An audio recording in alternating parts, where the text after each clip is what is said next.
क्या पाकिस्तान के लिए भस्मासुर है अफगानिस्तान?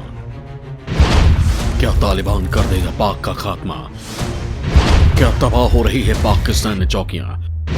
क्या रक्त रंजित हो रही है पाक की धरती? क्या भारत के खिलाफ उल्टी पड़ गई पाक की चाल? जिस तालिबान को मियां इमरान भारत के खिलाफ इस्तेमाल करने की योजना बना रहे थे, ख्याली पुलाव पका रहे थे, दिन में सपने देख रहे थे और खुद ही अपनी पीठ थपथपा रहे थे, उस तालिबान ने ही मियां इमरान को ऐसी लात मारी है कि वो चारों खाने चित्त हो गए हैं। अब न तो उनसे उठते बन रहा है न ही बैठते। दरअसल जिस तालिबान को पाकिस्तान अपने लिए अमृत समझ रहा था, वही तालिबान उसके लिए कालकूट विष बन गया है। विष भी ऐसा जो उनके ही सैनिकों की जान ले रहा है। लिहाजा मियां इमरान अब बाप बाप चिल्ला रहे हैं।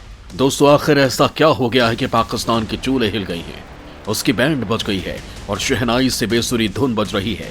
यही नहीं, उसके सारे सुर ताल भी बिगड़ गए हैं और ऐसे बिगड़े हैं कि मियां इमरान को कुछ सूझ नहीं पा रहा है। वो ये सोच ही नहीं पा रहे हैं कि भारत के खिलाफ उनकी ये चाल उल्टी कैसे पड़ गई। आखिर पीएम मोदी ने ऐसा कौन सा चक्रव्यूह रच दिया कि उनके एल लग गए हैं और उनके पुंगी बच गई है। और मियां, शायद तुम भूल गए कि हम तुम्हारे बाप हैं जो तुम्हारे जैसे नालायक बेटों को सीधा करना जानते हैं, तभी तो तुम्हारे घर में घुसकर तुम्हारी बैंड बजाते हैं। दोस्तों, पाकिस्तान तालिबान के साथ मिलकर भारत के खिलाफ कौन सी साजिश रचना चाहता था? आखिर कैसे पीएम मोदी ने पाक की चाल को उलट दिया और कैसे तालिबान को लेकर पाकिस्तान के सारे मंसूबे ढेर हो गए? कैसे तालिबान उसके लिए भस्मासुर बन गया है? ये सब मैं आज इस वीडियो में आपको बताऊंगा, लेकिन इसके लिए आपको ये पूरा वीडियो अंत तक देखना होगा। दोस्तों, अफगानिस्तान में जिस अशरफ गनी सरकार को हटाने के लिए पाक ने ताना बाना बुना था, उसके हटने के बाद खुशी मना रहा था। आज उसी सरकार के नहीं होने पर अफसोस जता रहा है। आखिर पाकिस्तान को यह अफसोस क्यों हो रहा है, ये बताऊं उससे पहले बता दूं कि पाकिस्तान की सेना के लिए काल बन चुके टीटीपी आतंकियों ने अपने दुश्मन का खात्मा करने के लिए बलूचिस्तान के विद्रोही गुट बलूचिस्तान लिबरेशन आर्मी के लड़ाकों को ट्रेनिंग देनी शुरू कर दी है। तहरीके तालिबान बीएलए के विद्रोहियों को पाकिस्तान न अफगानिस्तान सीमा पर मौजूद अपनी ट्रेनिंग कैंप में प्रशिक्षण दे रहा है। इस ट्रेनिंग का असर ये हो रहा है कि हाल ही में बीएलए ने बलूचिस्तान में पाकिस्तान सेना के एक मुख्यालय पर कब्जा करके कई सैनिकों को मौत के घाट उतार दिया।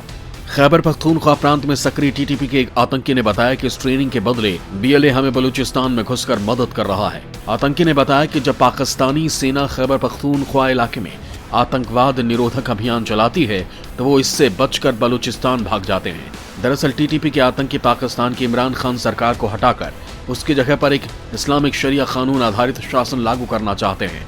वहीं बलूच विद्रोही पाकिस्तान और चीन का जोरदार विरोध कर रहे हैं। उनका कहना है कि ये दोनों ही बलूचों की जमीनों पर कब्जा कर रहे हैं, उनके लोगों को मार रहे हैं। दोस्तों, इन सब के बीच अफगानिस्तान की यात्रा पर गए पाकिस्तान के राष्ट्रीय सुरक्षा सलाहकार मोईद यूसुफ को तालिबान सरकार ने भारत को लेकर दो टूक संदेश दे दिया है। तालिबान ने पाकिस्तान से कहा है कि वो भारत समेत इस पूरे इलाके के देशों के साथ अच्छे रिश्ते बनाना चाहता है और एक देश के अनुरोध पर दूसरे देश के साथ अपने रिश्ते खराब नहीं करेगा। मुजाहिद ने कहा कि ये समय पड़ोसी देशों के साथ रिश्ते बेहतर बनाने का है। इसके साथ ही तालिबान सरकार ने ऐलान किया है कि वो डूरंड लाइन पर 30 नई सैन्य चौकियां बनाएगी। तालिबान ने बताया कि इसका मकसद पाकिस्तानी सैनिकों को अफगानिस्तान की सीमा में घुसने से रोकना है। यही नहीं, तालिबान ने ऐलान किया है कि वह पाकिस्तान और अफगानिस्तान की सीमा को अलग करने वाले डूरंड लाइन को भी नहीं मानेगा। दोस्तों, आखिर ये डूरंड लाइन है क्या? क्यों तालिबान इसे मानने से इनकार कर रहा है? क्यों तालिबान यहाँ सैन्य चौकियां बना रहा है? ये भी आपको बता देता हूँ। ब्रिटिश सोवियत संघ की विरासत है डूरंड लाइन। चीन से ईरान तक फैली है डूरंड रेखा। दोस्तों, डूरंड रेखा रूसी और ब्रिटिश साम्राज्यों के बीच 19वीं शताब्दी के ग्रेट गेम की एक विरासत है। रूसी विस्तारवाद से बचने के लिए भयभीत ब्रिटिश साम्राज्य ने अफगानिस्तान को एक बफर जोन के रूप में इस्तेमाल किया था।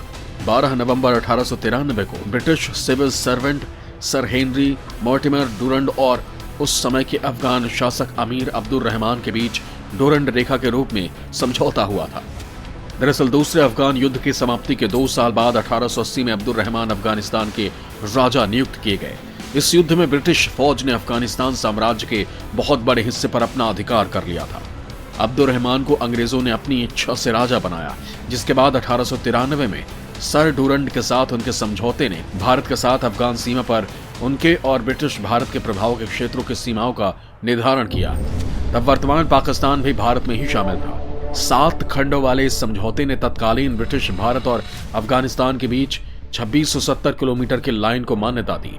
डूरंड लाइन चीन की सीमा से लेकर ईरान तक फैली हुई है। दोस्तों, यहाँ यह भी जानना जरूरी है कि दोनों देशों के बीच आखिर इस लाइन को लेकर विवाद हो क्यों रहा है। डूरंड लाइन पर पाक लगा रहा है बाड़ लगाने का अफगानिस्तान कर रहा है विरोध। दरअसल पाकिस्तान ने अफगानिस्तान से लगती 2670 किलोमीटर लंबी सीमा के 90% हिस्से पर बाड़ लगा लिया है, लेकिन 10% हिस्से पर बाड़ लगाने का तालिबान विरोध कर रहा है। दरअसल तालिबान शुरू से ही पाकिस्तान अफगानिस्तान के बीच की सीमा यानी डूरंड लाइन को नहीं मानता है। उसका दावा है कि अफगानिस्तान का इलाका वर्तमान सीमा के काफी आगे तक है। तालिबान के शीर्ष प्रवक्ता जबीउल्लाह मुजाहिद ने अफगानिस्तान पर कब्जे के तुरंत बाद कहा था कि नई अफगान सरकार इस मुद्दे पर अपने रुख का ऐलान करेगी। उन्होंने दावा किया था कि पाकिस्तान की नई बनाई बाड़ ने लोगों को अलग कर दिया है और परिवारों को विभाजित कर दिया है, इसलिए अवरोध पैदा करने की कोई जरूरत नहीं है। इससे पहले पाकिस्तान की सेना ने कहा था कि वो तालिबान के साथ सहमति के बाद ही डूरंड लाइन के बचे हुए काम को पूरा करेगी, लेकिन वो अपने वादे पर कायम नहीं रही, जिसका नतीजा था कि दोनों देशों के बीच जमकर गोलीबारी हुई। हालात ये हो गए कि पाकिस्तानी सेना ने तालिबानी ठिकानों पर तोपों से गोले बरसाने शुरू कर दिए। इसके जवाब में तालिबानी आतंकियों ने भी गोले बरसाए।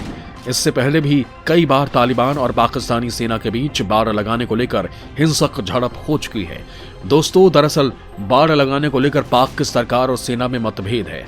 एक तरफ पाक सरकार आपसी सहमति से बाड़ का काम पूरा करने की बात कह रही है, वहीं दूसरी तरफ पाकिस्तानी सेना हिंसा के जरिए बाड़ लगाने का काम कर रही है। बाड़ को लेकर सेना सरकार में मतभेद। सेना तय समय में बाड़ लगाने की कह रही है बात। दोस्तों, पाकिस्तान में अफगान सीमा पर जारी तारबंदी को लेकर प्रधानमंत्री इमरान खान और सेना के बीच खींचतान अब सामने आ गई है।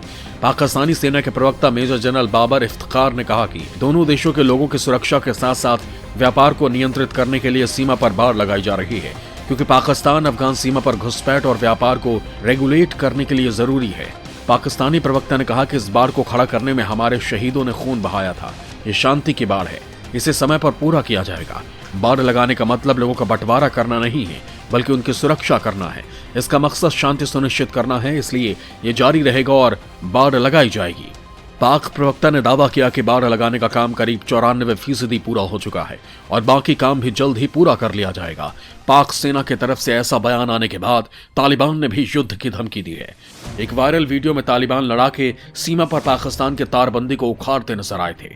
इन लड़ाकों के सरगना ने कहा था कि उन्हें डूरंड लाइन मंजूर नहीं है। दोस्तों, अब आपको समझ में आ गया होगा कि अफगानिस्तान को लेकर पाकिस्तान के मंसूबे किस तरह से धराशायी हो रहे हैं। लेकिन ये तो वानगी भर थी, पूरी पिक्चर तो अभी बाकी है। तो चलिए शो रील शुरू करते हैं। तालिबान दे रहा पाक को चुनौती, पाकिस्तान के लिए बन रहा भस्मासुर। दोस्तों, पाकिस्तान के एक पत्रकार के मुताबिक इमरान खान ने अपने 2 मकसद के लिए तालिबान को अफगानिस्तान में स्थापित किया था। पहला मकसद था बलूच विद्रोही और टीटीपी आतंकी जो अफगानिस्तान में सक्रिय हैं, उनका आत्मसमर्पण करना, और दूसरा दोनों देशों के बीच लंबे समय से चले आ रहे सीमा विवाद को सुलझाना। लेकिन पाकिस्तान की दोनों में से कोई भी अपेक्षा पूरी नहीं हुई। इधर पाकिस्तान सरकार 7वीं बार टीटीपी से वार्ता करना चाहती है, लेकिन तालिबान के हस्तक्षेप के बाद भी ये फेल हो गई। बताया जा रहा है कि टीटीपी तालिबान के रास्ते पर चलते हुए पाकिस्तानी सेना से अपने बंदी बनाए गए लड़ाकों को छोड़ने के लिए कह रही है। यही नहीं, टीटीपी आतंकी लगातार अफगानिस्तान से आकर पाकिस्तानी सैनिकों की हत्याएं कर रहे हैं, लेकिन तालिबान उनके खिलाफ कोई एक्शन नहीं ले रहा है। अब तालिबान ने ऐलान किया है कि वो सीमा पर 30 नई सैन्य चौकियां बनाएगा ताकि पाकिस्तानी सैनिकों के घुसपैठ को रोका जा सके। दरअसल अमेरिका के वापस जाने के बाद तालिबान को लग रहा कि जब दुनिया के सबसे बड़ी ताकत को हराया जा सकता है तो पाकिस्तानी सेना क्या चीज है। दोस्तों, अब आपको समझ में आ गया होगा कि पाकिस्तान के लिए अफगानिस्तान कैसे भस्मासुर साबित हो रहा है। सही कहा गया है कि दूसरे के लिए गड्ढा खोदने वाले खुद इस गड्ढे में गिर जाते हैं। कहा मियां इमरान ने यह सोचा था कि वो तालिबान को भारत के खिलाफ इस्तेमाल करेंगे, लेकिन पीएम मोदी ने ऐसी चाल चली कि मियां को यह समझ ही नहीं आया कि वो कैसे अपने ही बनाए जाल में फंस गए हैं। मियां, शायद तुम भूल गए कि पीएम मोदी वो हैं जिन्होंने बड़े बड़ों को धूल में मिला दिया है। फिर तुम्हारी बिसात ही क्या है, हम जब चाहे तुम्हें मसल दें और तुम्हारा वजूद मिटा दें। दोस्तों, आपको हमारा ये वीडियो कैसा लगा कमेंट बॉक्स में हमें जरूर बताएं।